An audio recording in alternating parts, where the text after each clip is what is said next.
rendez-vous des entrepreneurs, tous les lundis à midi et en rediffusion les samedis à 8 h sur Radio Arverne.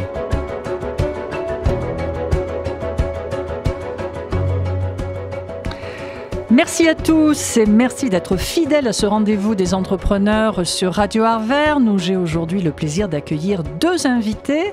Jean-Philippe Perret, vous êtes vice-président du conseil départemental en charge de la transition écologique et de l'innovation territoriale. Bonjour. Bonjour. Et Michel Jouineau, vous êtes le président des jardiniers des Pays d'Auvergne du club local de Beaumont. Bonjour. Bonjour. Alors je vais vous laisser d'abord, peut-être Michel, nous expliquer quels sont ces JPA Beaumont et on comprendra ensuite au fur et à mesure pourquoi, Jean-Philippe Perret, vous êtes avec nous. Alors les JPA de Beaumont, ce sont avant tout des jardiniers amateurs qui se sont regroupés en associations, en clubs, tout en sachant qu'il y a une association départementale et nous on a une association locale à Beaumont. Cette association s'est créée pour pouvoir développer une activité autour du jardinage à travers un jardin pédagogique et un jardin partagé.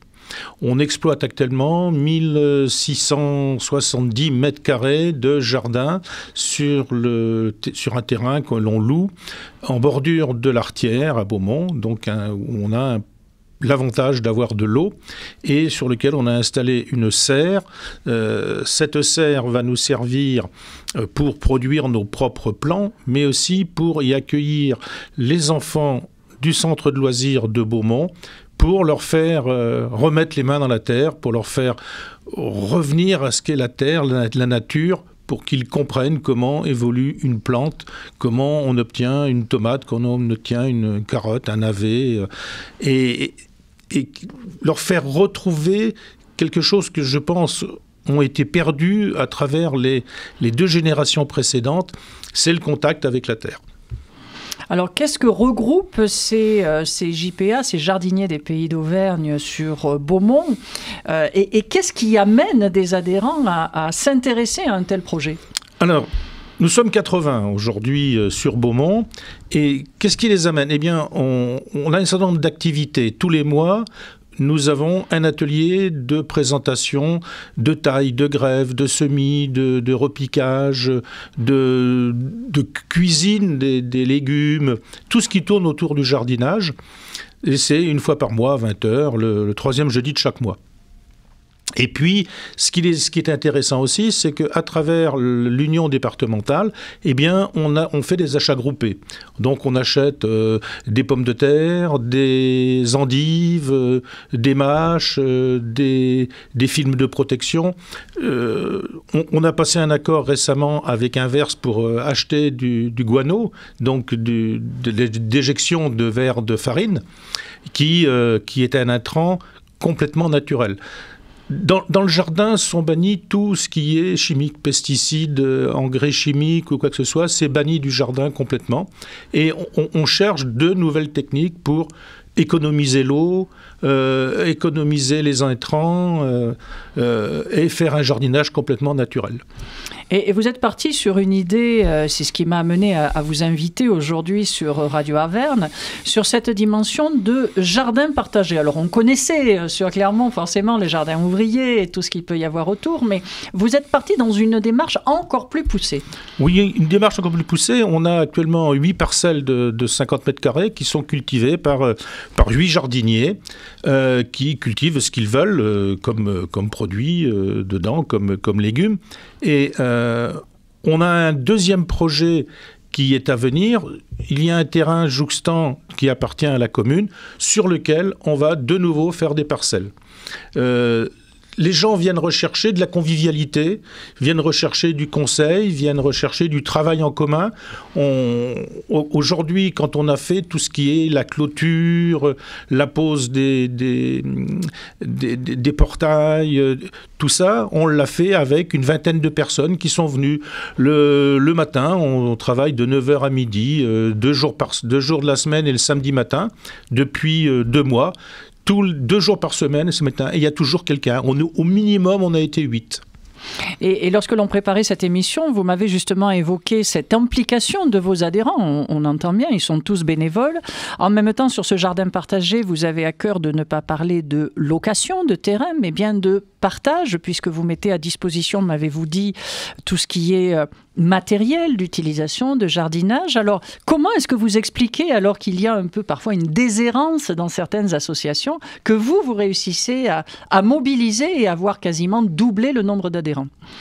C'est une dynamique qui se met en place, une dynamique sociale, une dynamique conviviale. À chaque fois, on prend le matin, on commence à 9h, 10h30, on prend le café, à midi, on boit un petit verre de vin, et puis on discute, on parle. Lorsque l'on travaille, on est par petits groupes, 2, 3, 4, selon les travaux à faire. Et c'est des gens de toutes origines. Donc, on a des retraités banquiers, des retraités de chez Michelin, des actifs aussi. On a des actifs aussi, bien sûr, des jeunes. Et de nouveau, des jeunes arrivent parce qu'ils veulent retrouver ce contact à la terre. Et c'est pour la prochaine parcelle là, de la commune, on va avoir 3 couples de jeunes qui vont arriver, qui ont moins de 40 ans, donc on peut considérer que c'est des jeunes. Et dans cette démarche que vous avez impulsée, puisque je crois que vous êtes à la présidence de ce club local depuis à peu près 1 an et demi, je crois. Oui, 1 an et demi, on va le dire comme ça, oui. Vous vous êtes rendu compte qu'à un moment, eh bien, il fallait l'inscrire dans un contexte, presque une philosophie plus large. Et c'est là que vous avez commencé à construire ce projet que vous avez proposé au conseil départemental. Jusqu'à maintenant, ce club ne faisait que... Les achats groupés, pratiquement. Les achats groupés, il n'y avait pratiquement que ça. Ce qui fait qu'il n'y avait pas de vie de club, il n'y avait pas de vie collective, il n'y avait pas d'échange, il n'y avait pas tout ça. Donc, ce jardin, c'est ça aussi son objectif, il est sociétal, c'est-à-dire que faire parler les gens entre eux et les amener à évoluer tout doucement vers autre chose. On a un ancien banquier qui me dit « je vis une deuxième vie » parce que jusqu'à ma retraite qu'il a pris cette année, je n'avais jamais mis les mains dans la terre. Voilà, j'étais un citadin complet et total et je ne savais pas ce que c'était que de travailler un jardin. Donc il vient aujourd'hui. Alors c'est un peu difficile quelquefois quand on doit bricoler parce que non seulement il n'avait jamais mis les mains dans la terre, mais il n'avait jamais tenu un tournevis, jamais tenu un marteau. Bon, donc là, c'est une deuxième vie pour lui, complète et totale, et ça le change complètement, et il est absolument ravi. Alors ce projet que vous avez présenté dans le cadre du budget éco-citoyen, Jean-Philippe Perret, vous allez peut-être déjà nous expliquer pourquoi le conseil départemental s'est inscrit dans cette démarche. Oui, bonjour Marius. Ce projet, ce budget, ce dispositif du conseil départemental du Puy-de-Dôme, le budget éco-citoyen, a été lancé il y a déjà plus de 3 ans. Et le nouvel exécutif a décidé de poursuivre ce dispositif, a voulu l'amplifier et impulser une nouvelle dynamique aussi grâce aux services aussi du conseil départemental. Et tous les services d'ailleurs que je salue de la mission de transition écologique, et en particulier Véronique Jolin et Sarah Communal qui sont les personnes en charge de ce dispositif au sein de l'institution. On a voulu poursuivre ce dispositif-là. Et on a ouvert encore à l'ensemble des territoires ce dispositif pour le présenter et attendre les porteurs de projets. Je tiens à rappeler que c'est la 2e édition du budget éco-citoyen. La première édition a été il y a presque 2 ans. Hein. Et donc cette 2e édition a vu 77 lauréats sur l'ensemble du département, sur l'ensemble des territoires. Donc ça, c'est la première finalité de ce dispositif, c'est de pouvoir irriguer l'ensemble des territoires, de pouvoir offrir une certaine équité, hein, qu'on soit dans un milieu rural ou urbain, on peut bénéficier de ces aides et ce soutien du conseil départemental. Je tiens à rappeler la philosophie de ce dispositif, qui est tout d'abord, c'est un dispositif qui est porté par des citoyens, qui est décidé par des citoyens, voté par des citoyens, qui sont réalisés par des citoyens. Le département vient apporter une enveloppe de 2 millions d'euros, mais la maîtrise d'œuvre, c'est-à-dire la réalisation des projets, et ça c'est unique en France, est portée par les citoyens. Donc les porteurs de projets sont venus, et donc le projet de Beaumont rentre pleinement dans ce budget éco-citoyen. Unique en France, il n'y a pas d'autres illustrations autour de cette philosophie. En tout cas, on a été les premiers. D'accord. Alors, celle-ci, on ne nous l'enlèvera jamais, hein, cette performance. Simplement, on est beaucoup copié. Quand on essaye d'être copié, on est beaucoup sollicité, en tout cas, pour pouvoir essayer d'autres conseils départementaux et d'autres collectivités essayent de vouloir reproduire ce budget éco-citoyen. Parce que c'est un franc succès. Pour dire que c'est la 2e édition, un grand nombre de lauréats. Il y a eu 35 000 votants. C'est quand même pas rien à l'échelle du département. Donc ça permet de sensibiliser et de fédérer. Ensuite, sur le projet en lui-même de Beaumont, moi j'ai noté un certain nombre, j'ai relevé un certain nombre de points qui a été évoqués. Vous parliez du retour au contact de la terre. Nous, en cette période au niveau national où on voit que les citoyens se détachent un peu du pouvoir politique, nous aussi, c'est un retour des élus locaux vers les citoyens. C'est le premier point. Le deuxième point, vous parliez de mutualisation d'achat. Nous, aujourd'hui, on veut mutualiser les ressources qu'on a sur nos territoires pour essayer de faire des projets qui puissent servir aussi pour une bonne cause, à savoir la transition écologique. Vous avez aussi évoqué le travail en commun. Là aussi, on veut travailler, vous l'avez prouvé, vous travaillez avec votre association, avec les élus de Beaumont, on met tout le monde ensemble, de manière totalement transversale et qui garantit une efficacité et une adhésion au niveau local qui est très très importante. Et enfin, vous avez évoqué une impulsion d'une dynamique sociale. C'est ni plus ni moins que l'essence même de ce dispositif de budget éco-citoyen. C'est cette dynamique sociale qu'on veut voir sur l'ensemble des territoires. Et le Conseil départemental du Puy-de-Dôme est très attaché à ces valeurs-là. Alors, entre la première et la 2e édition, qu'est-ce que vous avez noté comme évolution, comme appropriation peut-être des concitoyens, comme changement dans les projets présentés aussi peut-être ? Il y a eu des différentes évolutions, parce que la première édition, on a vu un certain nombre... Le bilan était quand même grandement positif. Il y avait plus de 90% de projets qui ont été pleinement réalisés dans le temps qui leur avait été demandé pour avoir la subvention. On a essayé d'améliorer le 2e dispositif en sollicitant l'aide d'autres associations, des associations ou des institutions qui avaient plutôt vocation économique pour aider des porteurs de projets où il y avait une dimension économique qui était importante. Et là-dessus, les services du département ont mis en relation cette mise en réseau que M. Genot évoquait aussi au niveau des citoyens. Nous aussi, on l'a fait, cette mise en réseau, mais avec des organismes et d'autres associations qui permettaient de pouvoir accompagner certains porteurs de projets à enjeux économiques.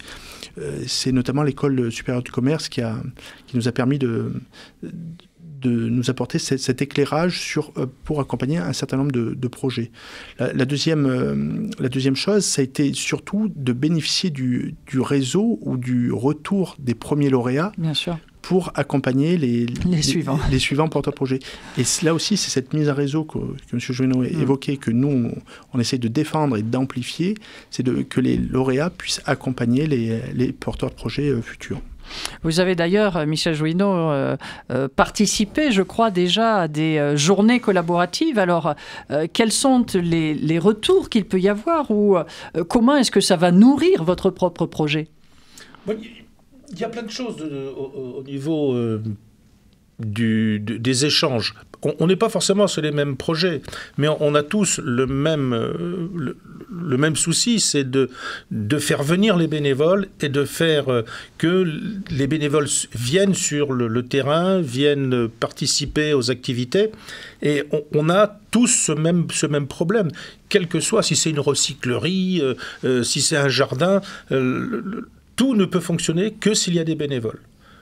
C'est la pierre angulaire, c'est le moteur, c'est tout ce qu'on veut, c'est les fondations, c'est tout, c'est le bénévolat.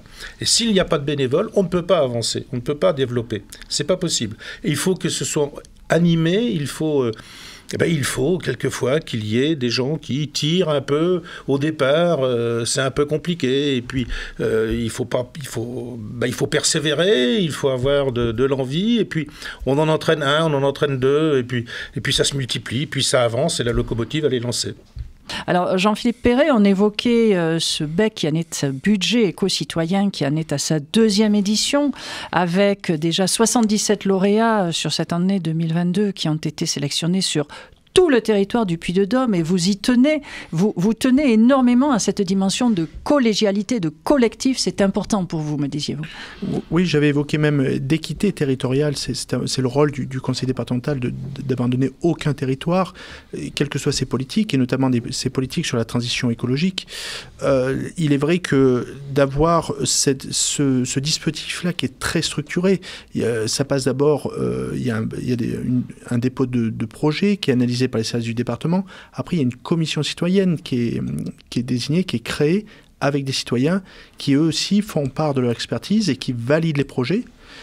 Ça, c'est important. Et une fois qu'ils sont validés, ces projets, ils sont soumis au vote. Et, je le répète, c'est les citoyens qui votent pour ces projets. C'est cette mise en réseau, en effet, qui est importante, ce travail collaboratif, participatif, qui est essentiel et qui est l'essence même, la philosophie même de ce dispositif. Et on a cet apprentissage aussi de la première version du budget éco-citoyen au deuxième. Il y a eu un certain nombre de points d'amélioration, comme je l'avais cité aussi, et c'est de plus associer encore les élus locaux, les maires et tous les élus des EPCI sont associés de plus en plus maintenant pour présenter présenter en amont les démarches. Et on voit que souvent les élus locaux, les collectivités peuvent être des aides pour mettre à disposition, par exemple, un peu de matériel ou un peu d'ingénierie technique, je dirais, avec leurs agents techniques, ou bien même du foncier, peuvent mettre à disposition du foncier pour pouvoir accompagner les porteurs de projets dans leur démarche. Un autre point qui est important, c'est cette transmission, ce partage aussi entre les lauréats du budget éco-citoyen numéro 1 et les porteurs de projet du numéro 2. Et c'est l'idée de créer ce réseau, ce partage au travers de réunions, mais aussi d'accompagnement, de conseils et de sollicitations. Et ça, c'est très, très important sur les budgets citoyens futurs aussi, c'est de garder ce lien avec les anciens et les nouveaux et créer une vraie communauté citoyenne. Et cette capitalisation, on la retrouve aussi, je crois, au travers des animations que vous mettez en œuvre sur le territoire pour partager les bonnes pratiques, si j'ai compris.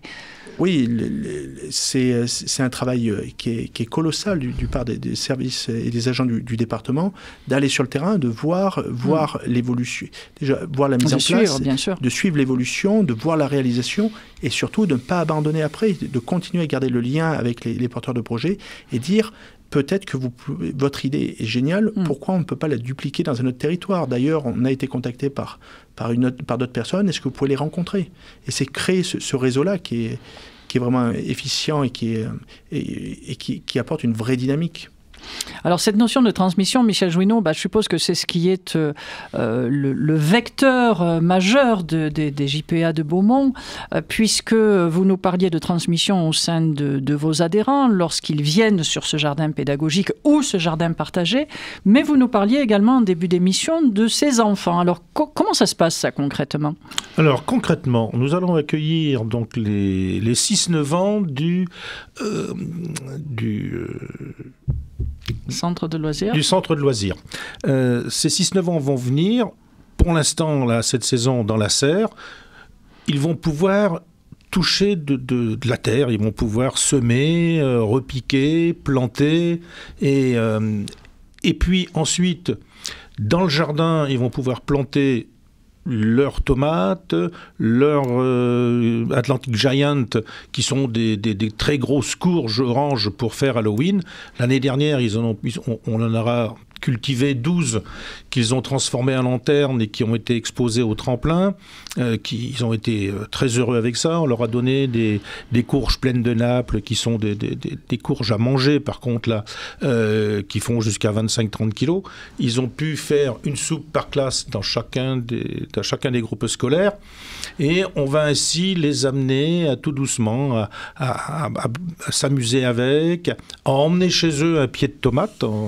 C'est prévu qu'ils emmènent chez eux un pied de tomate, peut-être un pied, on verra s'ils m'emmènent une fleur pour la fête des mères ou une chose comme ça. Mais on va continuer à travailler. Et dans le cadre de la transmission aussi, il va certainement y avoir 1 ou 2 clubs de JPA qui vont prendre la même démarche que nous et faire un projet BEC pour 2023 si le BEC est reconduit pour l'année prochaine. Donc on aura certainement 2 projets portés par les JPA, 2 jardins pédagogiques et de jardins partagés. Alors concrètement, vous, qu'est-ce qui a permis d'avoir... Parce qu'il fallait remporter, hein, c'était pas juste je présente un dossier, Jean-Philippe Perret, il fallait monter le dossier, le chiffrer, et ensuite, eh bien, mobiliser les votants pour obtenir d'être lauréat. Alors, concrètement, JPA Beaumont, qu'est-ce que ça vous a permis de faire que vous n'auriez pas fait sans ce projet? Si on n'avait pas eu cette subvention du BEC, hein, c'est de 8 000 et quelques euros, on n'aurait jamais pu faire la clôture autour du jardin. Pourquoi cette clôture? Tout simplement parce que il y a la biodiversité à Beaumont. On a 3 chevreuils qui se baladent et ils adorent les betteraves, les choux, les haricots. Ils adorent ça. Bon, nous, on les aime un peu moins, donc il faut qu'on arrive à protéger ce jardin. Ça s'appelle le vivre ensemble. Voilà. On a un puits sur le terrain, mais prélevé avec un seau au fond d'un puits à 5 mètres de profondeur, c'est pas évident. Donc, on a pu acheter une pompe et un générateur électrique qui ne font pas beaucoup de bruit parce qu'il faut pas que le bruit soit fort parce qu'il y a quand même des maisons juste à côté. Donc on a choisi un générateur et une pompe que l'on va mettre dans un coffre qui est isolé. Donc du matériel de jardinage, des fourches, des bineuses, la grelinette, des voiles de croissance, une serre. On a aussi monté cette serre, et sans cette aide du budget citoyen, on n'aurait jamais pu le faire. Alors, est-ce qu'il y a d'autres exemples, Jean-Philippe Perret, comme ça? Alors, vous allez me dire oui, forcément, et que c'est le cas sur tous vos projets, mais est-ce qu'il y en a qui n'auraient jamais pu aboutir sans l'aide de ce budget éco-citoyen? Oui, il y en a un certain nombre. Pour vous dire un nombre exact, je suis incapable, mais il y a un grand nombre de projets, en effet, n'auraient pas pu être réalisés sans l'aide du département. 2 éléments, vous l'avez dit, le bénévolat, c'est un vrai moteur, et l'aide du département, c'est le carburant qu'on met dans le moteur. Et si on veut faire avancer le moteur, il faut donner une impulsion, et le département du Puy-de-Dôme est là pour donner cette impulsion au travers de ces dispositifs, aussi bien financiers, vous l'avez dit.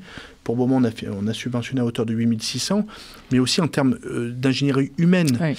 Et les services du département ont toujours été présents pour accompagner chaque lauréat.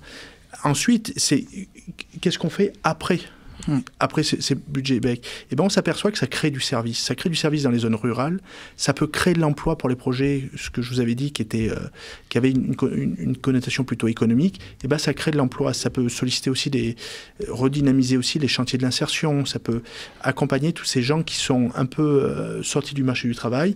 Eh ben, c'est une porte d'entrée pour eux.